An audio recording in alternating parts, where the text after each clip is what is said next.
अस्सलाम स्टूडेंट्स, आज हमने बेसिकली रिवीजन करनी है फॉर कैपिटल गेन्स। अच्छा, लेकिन उसके लिए मैं आपको ये बता दूं कि ये वीडियो सिर्फ एप्लीकेबल है कैफ 2 के स्टूडेंट्स के लिए जिन्होंने अपनी अटेम्प्ट सितंबर में अपकमिंग जो मंथ आ रहा है उसके अंदर देनी है। उसके अलावा ये लेक्चर एप्लीकेबल नहीं है क्योंकि इसके अंदर जो रीसेंट बजट है उसकी अमेंडमेंट शामिल नहीं है।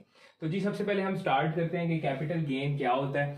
तो कैपिटल गेन बेसिकली अराइज होता है कब कैपिटल गेन अकर होता है, तो आपने हमेशा याद रखना है on disposal of capital asset. ये हमेशा कैपिटल एसेट के डिस्पोजल के ऊपर जो है अराइज होता है। अच्छा, एक बात होगी डिस्पोजल का तो आपको पता ही है क्या होता है। कैपिटल एसेट क्या होता है, यहां पे बड़ी इंपॉर्टेंट चीज है कि व्हाट इज कैपिटल एसेट। तो बेसिकली लॉ ये कहता है कि जी कैपिटल एसेट जो है बेसिकली वो किसी भी पर्सन की ना कोई भी प्रॉपर्टी है वो उसका कैपिटल एसेट है, चाहे वो उसके बिजनेस के साथ कनेक्टेड है या नहीं। लेकिन कहता है उसमें से कुछ चीजें निकाल दें। कौन कौन सी, ये आपने याद रखना है। बिजनेस के कौन से एसेट्स निकालने हैं, उसमें से बिजनेस के आपने डेप्रिशिएबल एसेट्स और इंटेंजिबल निकाल देना आपने, नंबर 1। नंबर 2 कहता है बिजनेस की इन्वेंट्री भी निकालने, इसमें से वो कहां ट्रीट होंगे आपके बिजनेस में। तो ये दो तो आपने बिजनेस की दो कैटेगरी ऑफ एसेट्स निकाल देने हैं। अच्छा जी, उसके बाद क्या कहता है जी, उसके बाद कहता है कि पर्सनल मूवेबल जो है ना, पर्सनल मूवेबल एसेट सारे एक्सक्लूड कर दें, ठीक है, सिवाय एक्सेप्ट किनको नहीं निकालना पर्सनल मूवेबल एसेट्स में, वो जो आपको 6 लिस्टेड कैटेगरी ऑफ एसेट्स देता है उनको नहीं आपने निकालना है, जिसके अंदर आपका painting, jewellery, sculpture, medallion, coin, postage, इस तरह की चीजें जो शामिल हैं उसको आपने नहीं निकालना। उसके अलावा सारे पर्सनल मूवेबल एसेट्स आप निकाल दें। अच्छा, इसका मतलब है पर्सनल इमूवेबल एसेट्स आपने यहां से एक्सक्लूड नहीं करने, वो आपके यहां आ जाएंगे। और बिजनेस में सिर्फ आपने डेप्रिशिएबल एसेट, इंटेंजिबल एसेट और इन्वेंट्री को निकाल देना। इसके अलावा जितने एसेट्स हैं वो सारे क्या होंगे, कैपिटल एसेट्स। तो यहां पे हमें समझ आ गया जब आपके कैपिटल एसेट डिस्पोज ऑफ होंगे तो क्या राइज होगा, कैपिटल गेन। अब हमने ये देखना है कि कैपिटल गेन तो हमें तो पता चल गया on disposal of capital asset है, इसकी रिजीम कौन सी है। अच्छा, टैक्स रिजीम की वजह से ना basically capital asset, capital gain जो है वो आपका 3 कैटेगरीज में कैटेगराइज हुआ है। यहां पे अगर हम सबसे पहले बात करें तो वो कहता है जी capital asset, sorry capital gain other than immovable property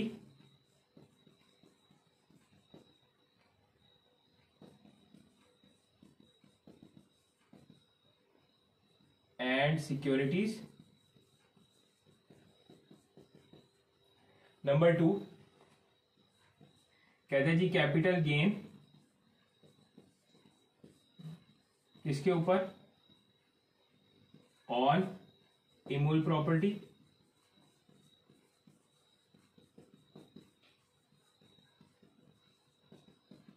और एंड में वो आपको कहता है जी capital gain on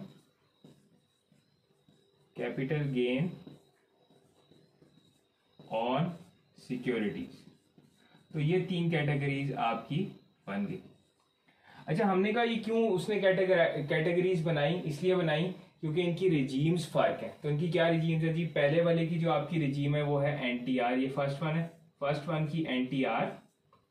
second one की आपकी है जी सेपरेट ब्लॉक और थर्ड वन की भी है आपकी सेपरेट ब्लॉक।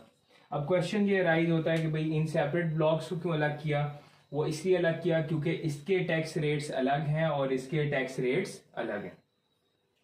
अच्छा, हमें यहां समझने की बात है, हमें ये तो समझ आ गई कि इमूवेबल प्रॉपर्टी के अंदर क्या क्या आएगा। इमूवेबल प्रॉपर्टी की आपके बिजनेस का लैंड आएगा, क्योंकि बिल्डिंग इसलिए नहीं आएगी क्योंकि बिल्डिंग तो डेप्रिशिएबल एसेट है, वो तो निकल गई। लेकिन on the other hand personal के अंदर आपकी बिल्डिंग भी आ जाएगी और आपका लैंड दोनों आ जाएंगे, ये आपने याद रखना है।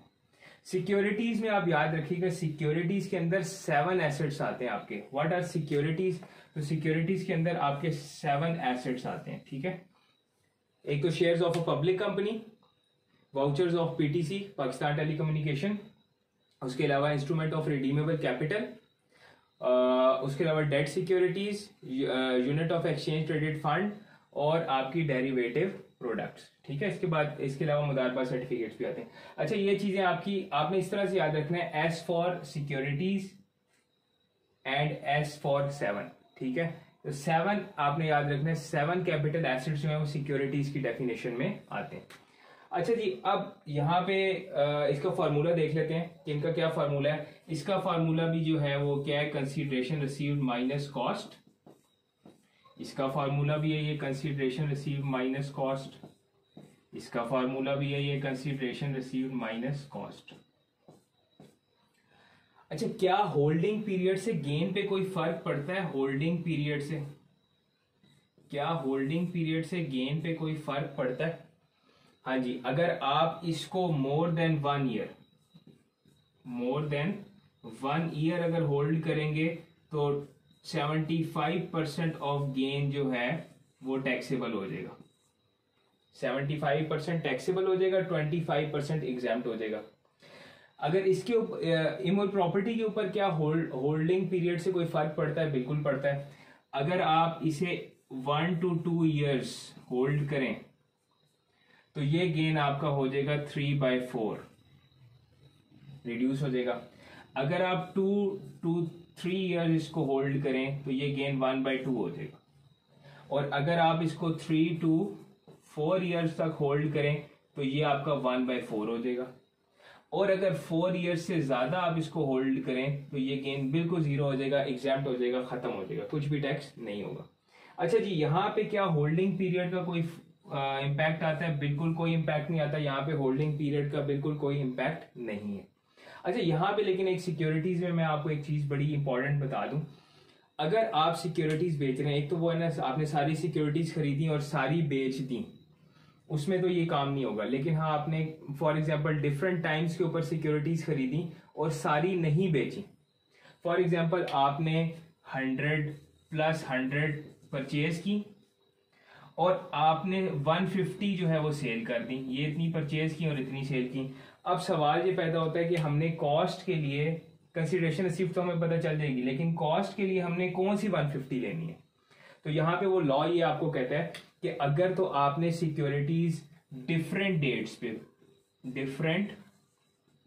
डेट्स पे आपने परचेज की हैं तो आप लगाएंगे FIFO मेथड, जो अकाउंटिंग में पढ़ते हैं ना, FIFO मेथड, वो लगाएंगे। और अगर आपने सेम डेट पे परचेज की है, एक ही दिन में, फॉर एग्जांपल डिफरेंट टाइम्स में आपने परचेज कर ली, फिर आप उनमें एवरेज कॉस्ट मेथड यूज करेंगे। अच्छा जी, ये आपकी होगी ओवरऑल सारी समरी।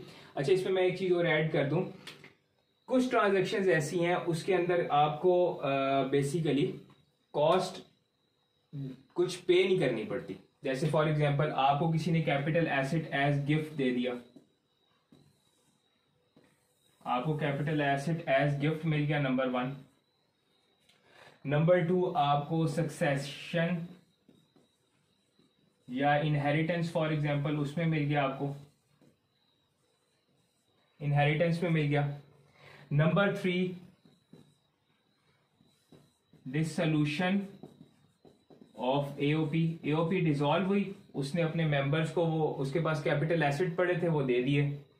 उसके बाद नंबर 4, लिक्विडेशन ऑफ कंपनी।